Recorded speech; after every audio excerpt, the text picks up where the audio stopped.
మనతో ఉన్నారు. ప్రస్తుతం ఏదైతే యొక్క ఎన్నికలకు సంబంధించి అన్ని విషయాలను కూడా సమగ్రంగా చెప్పగలిగినటువంటి అనుభవం కలిగినటువంటి ప్రొఫెసర్ డిఆర్ సుబ్రహ్మణ్యం గారు ఆంధ్రప్రదేశ్ నవ్యాంధ్ర ఇంటలెక్చువల్స్ ఫోరం చైర్మన్గా ఉన్నారు. ప్రస్తుతం సార్తో మనం మాట్లాడదాం. సార్ చెప్పండి, ప్రస్తుతం ఏదైతే అరకు పార్లమెంట్ మనం తీసుకుంటే ఆ పార్లమెంట్ స్థానంలో ఉన్న అసెంబ్లీ స్థానాల పరిస్థితి ఏంటి, అక్కడ ఉన్నటువంటి ఏదైతే రేపు జరగబోయేటటువంటి ఎన్నికలకు ప్రధానమైనటువంటి టీడీపీ అలాగే జనసేన పొత్తుకు సంబంధించి కావచ్చు, వైసీపీకి సంబంధించి కావచ్చు, ఏం చెప్పుకోవచ్చు? మూడో నియోజకవర్గం పార్వతీపురం.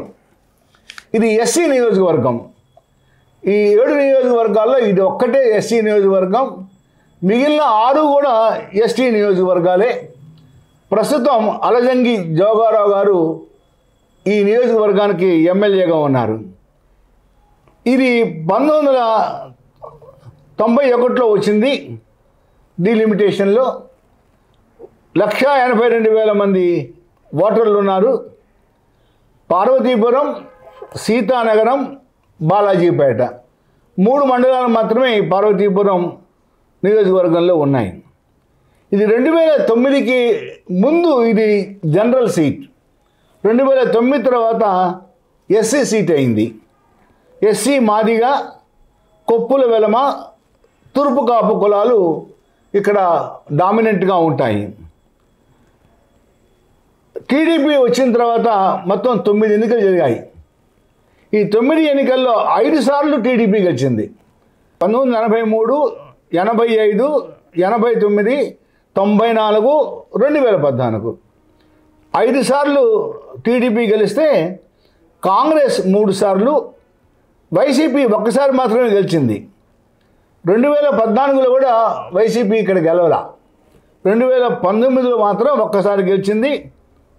2009లో కాంగ్రెస్ గెలిచింది. 2014లో టీడీపీ గెలిచింది ఎలియన్స్లో ఉన్న ఎలక్షన్లో. అప్పుడు టీడీపీకి వచ్చిన మెజారిటీ కేవలం 6,000 మాత్రమే. 2019లో వైసీపీకి 24,000 ఓట్లు మెజారిటీ వచ్చింది. ఇక్కడ గమనించవలసింది ఏమిటంటే 2009లో ప్రజారాజ్యానికి 9% ఓట్లు వచ్చినాయి ఇక్కడ. అంటే ఇక్కడ కొద్ది గొప్ప జనసేన, ప్రజారాజ్యం ఈ పార్టీలకి కాస్త ఫుటింగ్ ఉన్న నియోజకవర్గం. అలానే 2019లో కూడా జనసేన విడిగా పోటీ చేసినప్పుడు కూడా సుమారు 5% ఓట్లు ఇక్కడ వచ్చినాయి. కాబట్టి ఇది టీడీపీకి కొద్దిగా అనుకూలంగా ఉండే సీటు. కాబట్టి వైసీపీ సీటు నిలబెట్టుకోవాలంటే మాత్రం చాలా కష్టపడవలసి ఉంటుంది. ఎంత కష్టపడ్డా కూడా కొద్దిగా మొగ్గు ఈ పార్వతీపురం నియోజకవర్గం వరకు మాత్రం టీడీపీ జనసేన అలయన్స్కే ఉండటానికి ఎక్కువ అవకాశం ఉంది. తర్వాత నియోజకవర్గం సాలూరు. ఈ సాలూరు కూడా ఎస్టీ నియోజకవర్గం. ప్రస్తుతం పీడిక రాజన్న దొర ఎమ్మెల్యేగా ఉన్నారు ఈ నియోజకవర్గానికి. ఇది కూడా చాలా ఓల్డ్ నియోజకవర్గం. 1951లోనే ఈ నియోజకవర్గం ఫామ్ అయింది. 1,90,000 ఓట్లు ఉన్నాయి ఈ నియోజకవర్గంలో.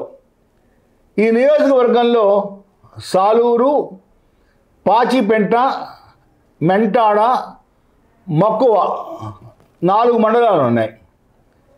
ఈ నియోజకవర్గంలో కొండదొర, జాతాపు, సవర ఈ 3 తెగలు సంఖ్యాపరంగా ప్రాబల్యం కలిగి ఉంటారు. అయితే రాజకీయంగా మాత్రం తూర్పు కాపులు కొద్దిగా ఆధిపత్యం కోసం ప్రయత్నిస్తూ ఉంటారు. టీడీపీ ఆవిర్భవించాక 1983లో మొత్తం మీద 5 సార్లు గెలిచింది ఇక్కడ టీడీపీ. 1983, 85, 94, 99, 2004లో కూడా గెలిచింది. కాంగ్రెస్ 3 సార్లు గెలిచింది. 2009, 1989 కాకుండా మధ్యలో 2007లో కోర్టు డైరెక్షన్లో రాజన్న దొర డిక్లేర్ చేయబడ్డారు.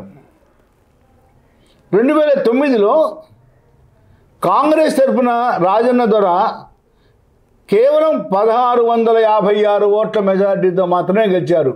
అంటే ప్రస్తుతం వైసీపీ ఎమ్మెల్యేగా ఉన్న రాజన్న దొర 2009లో కాంగ్రెస్ అభ్యర్థి 1656 ఓట్ల మెజారిటీతో మాత్రమే గెలిచారు.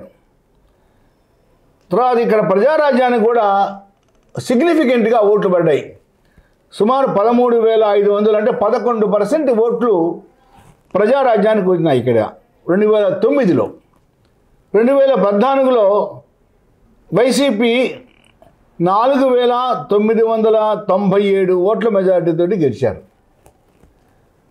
2019లో మరలా రాజన్న దొరే 20,000 ఓట్ల మెజారిటీతో గెలిచారు. ప్రస్తుతం ఈ రాజన్న దొర జగన్మోహన్ రెడ్డి గారి క్యాబినెట్లో ఉప ముఖ్యమంత్రిగా కూడా ఉన్నారు. ఇక్కడ కొద్దిగా జనసేనకి ప్రజారాజ్యానికి కొంత ఓట్ బ్యాంక్ అయితే మాత్రం ఉన్నది. అందువల్ల ఇక్కడ జనసేన టీడీపీ అలయన్స్ ఫార్మ్ అయింది అనుకోండి. ఈ కంటెస్ట్లో కొద్దిగా టఫ్ వైఎస్ఆర్ కాంగ్రెస్కి, అంటే సీటు నిలుపుకోవడానికి